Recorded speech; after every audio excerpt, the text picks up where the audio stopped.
यो बाटो हो।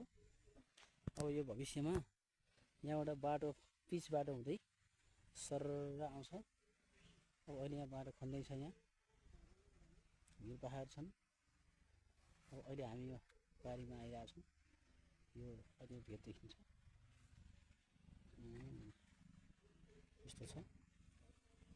पछि बनाउने भन्ने कुरा छ। सायद अब केही समयपछि यो बाटो बन्ला।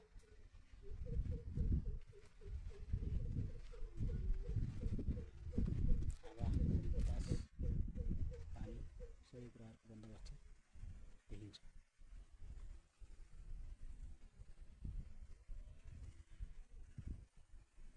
ल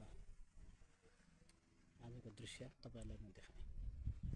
ओम नमः शिवाय।